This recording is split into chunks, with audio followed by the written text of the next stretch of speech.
So yan mga boss, no, meron tayong gagawin na Bluetooth. Brudo brand to mga boss. So ayan Brudo.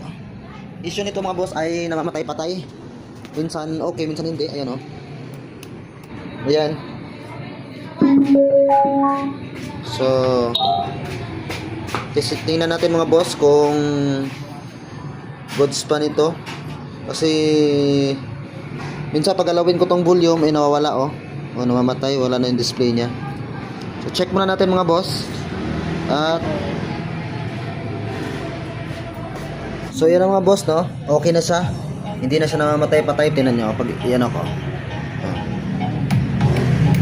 So yung switch niya dito sa pinaka-volume niya, yun, tinanggal ko na mga boss, patay na. Pero yung volume niya hindi na gumana to mga boss. Sinires ko na lang yan. Yan, para magamit lang kasi gagamitin bukas ng may-ari. Yun, lalagyan ko lang to ng switch mamaya. Baka i-hookit ko lang dito siguro sa harap mismo. Pero hindi na siya namamatay mga boss. Ayun volume natin. Yan. Hindi pala nakapix. Yan. Magkano na mga boss?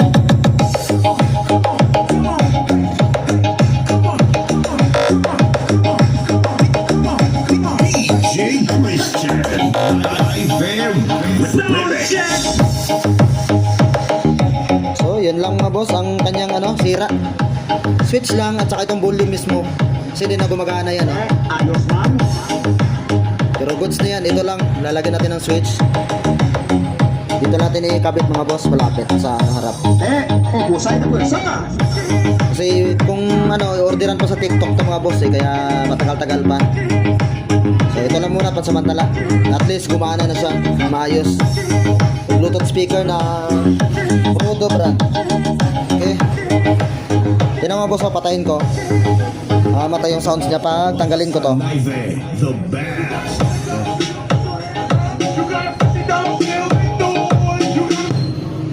Okay. Tapos pag ibalik ko mga boss, mag-on siya.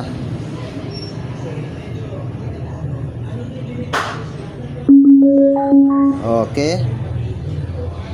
Tapos play natin music. Okay. Tanggalin ko ulit. Yun. So switch lang mga boss at saka itong volume na to, hindi ko na pinagana. Naka-series, tapos separate na lang ang ating switch. Okay, thank you. So ayun na mga boss, may switch na siya. Nagawa ko na. Ayan. Yun natin. Yun. Okay mga boss. Okay. Yan. Gumagana na. Kahit galaw-galawin mo pa yung volume, hindi na siya namamatay. Yan. Buhay na buhay pa rin yan mga boss. Bluetooth. Yun. Okay na mga boss. Goods na to. Yan, pick upin sa may-ari.